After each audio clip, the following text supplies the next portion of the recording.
Hello friends, welcome to another new video. তো West বেঙ্গলে অর্থাৎ আমাদের রাজ্যে শিক্ষা প্রতিষ্ঠান বন্ধ নিয়ে গতকাল মুখ্যমন্ত্রীর পক্ষ থেকে চলে এসেছিল বক্তব্য। আজকে কিন্তু বিভিন্ন শিক্ষা প্রতিষ্ঠান বা বিভিন্ন জায়গা থেকে চলে আসছে অফিসিয়াল নির্দেশিকা। স্কুল, কলেজ, ইউনিভার্সিটির ক্লোজিং এই নিয়ে আজকের এই তথ্যটা হতে চলেছে। যারা নতুন আছেন এই চ্যানেলে অবশ্যই চ্যানেলটিকে সাবস্ক্রাইব করে পাশে থেকে বেল আইকনটি ক্লিক করে দেবেন যাতে সমস্ত তথ্যগুলো আপনার টাইম টু টাইম এখান থেকে পেয়ে যান। প্লিজ ভিডিওটা একটু লাইক করে দেবেন, বন্ধুদের মাঝে শেয়ার করতে ভুলবেন না। তো গতকাল আমরা দেখেছিলাম যে মুখ্যমন্ত্রীর পক্ষ থেকে চলে এসেছিল বক্তব্য যে 2রা মে থেকে গরমের ছুটি পড়তে চলেছে রাজ্যের শিক্ষা প্রতিষ্ঠানগুলোতে। এই শিক্ষা প্রতিষ্ঠানগুলোর মধ্যে আমরা দেখতে পাচ্ছি বিশেষ করে স্কুল ওরিয়েন্টেড যে সমস্ত জায়গাগুলো রয়েছে সেই জায়গাগুলোতেই কিন্তু ছুটি পড়ছে। বেসরকারি স্কুলগুলোতে এখনও ছুটির কোনো বক্তব্য বা সেখান থেকে অনলাইন ক্লাস তো চলছে, কিন্তু সেখানে কিন্তু পুনরায় ছুটির যে ব্যাপার সেই জিনিসগুলো এখনও উঠে আসছে না। সরকারি শিক্ষা প্রতিষ্ঠান যেগুলো রয়েছে বা সরকার অধ্যুষিত শিক্ষা প্রতিষ্ঠান সেই জায়গাগুলোতেই হবে ছুটি, অর্থাৎ একেবারে বলতে গেলে প্রাইমারি লেভেল থেকে আপার প্রাইমারি থেকে শুরু করে হাই স্কুল লেভেল বা উচ্চশিক্ষা যে হায়ার সেকেন্ডারি লেভেল পর্যন্ত ছুটি কিন্তু থাকবে। এমতো পরিস্থিতিতে রাজ্যের বিভিন্ন যে বোর্ডগুলো রয়েছে সেই বোর্ডগুলোর পক্ষ থেকে চলে আসছে অফিসিয়াল নির্দেশিকা মুখ্যমন্ত্রী বলার পরই। আমরা দেখতে পাচ্ছি মাদ্রাসা শিক্ষা কমিশনের পক্ষ থেকে, অর্থাৎ মাদ্রাসার যে সমস্ত স্কুলগুলো রয়েছে বা মাদ্রাসা যেগুলো রয়েছে সেই জায়গাতে 2 মে থেকে শুরু হচ্ছে গরমের ছুটি। যতক্ষণ পর্যন্ত পরবর্তী আপডেট আসছে ততক্ষণ পর্যন্ত চলবে এই ছুটি। অর্থাৎ মনে হতেই পারে যে এই 2রা মে থেকে যে ছুটি পড়ছে এই ছুটিটা কতদিন চলবে, এই ছুটির লাস্ট ডেট বা কবে এই ছুটি শেষ হবে, কবে স্কুল খুলবে সেই নিয়ে এখনো কোনো বিজ্ঞপ্তি নেই। বলা হচ্ছে ফার্দার নোটিফিকেশন পর্যন্ত বন্ধ থাকবে, অর্থাৎ 2 মে থেকে বন্ধ থাকবে।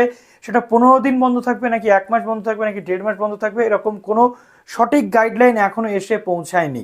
আর স্কুলগুলোতে তো হচ্ছে, আমরা দেখতে পাচ্ছি যে মাধ্যমিক শিক্ষা পর্ষদ অর্থাৎ WBBSE West Bengal board of secondary এডুকেশনের পক্ষ থেকে চলে এসেছিল নির্দেশিকা, যেখানে এই 7 দিনের জন্য যে হিট ওয়েভের জন্য ছুটি ছিল তার পাশাপাশি বলা হয়েছিল যে 2 মে থেকে প্রপার যে সামার ভ্যাকেশন সেই সামার ভ্যাকেশনটা কিন্তু পড়ে যাচ্ছে, অর্থাৎ সেখানেও ফার্দার নোটিফিকেশন পর্যন্ত ওয়েট করতে হচ্ছে স্টুডেন্টসদের। কিন্তু এই মতো পরিস্থিতিতে আমরা দেখতে পাচ্ছি যে সমস্ত টিচিং নন টিচিংদেরকে স্কুলে আসতে হচ্ছে, স্কুলের বিভিন্ন কাজ বা অন্যান্য যে বিষয় সেগুলো কিন্তু চলবে, শুধুমাত্র স্টুডেন্টসরাই সেখানে আসবে না। এবার প্রশ্ন হচ্ছে যে রাজ্যের তাহলে কলেজ বিশ্ববিদ্যালয়ের কি হবে।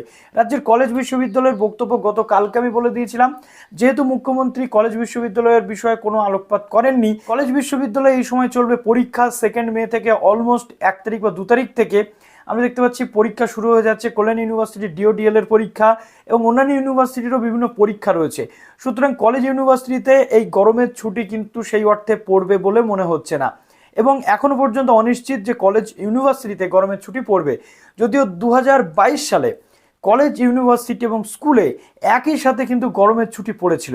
এবছর কিন্তু সেই সিনারিওটা নয়, সিনারিওটা চেঞ্জ হয়েছে। এটা গেল জেনারেল ডিগ্রি কলেজ এবং বিভিন্ন প্রফেশনাল কলেজের জন্য। বিএড কলেজ বা এমএড কলেজের জন্য তাহলে কি রয়েছে, বিএড কলেজ কোনো দিনই সামার ভ্যাকেশন সেই অর্থে আগে থাকতো না। গত বছর সামার ভ্যাকেশন ছিল, এবছর বিএড কলেজে সামার ভ্যাকেশন হওয়াটা যথেষ্ট চাপের রয়েছে।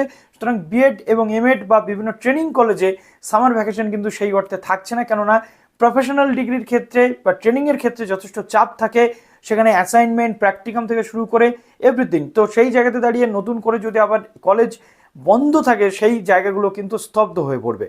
সুতরাং সেই জায়গাগুলোতে আপাতত বন্ধের কোনো নোটিফিকেশন নেই। এখন দেখা যাক আগামী দিনে কি আসতে চলেছে। তোমাদের কি মন্তব্য কমেন্ট সেকশনে জানাতে ভুলো না। ভালো থেকো সবাই, বেস্ট অফ লাক।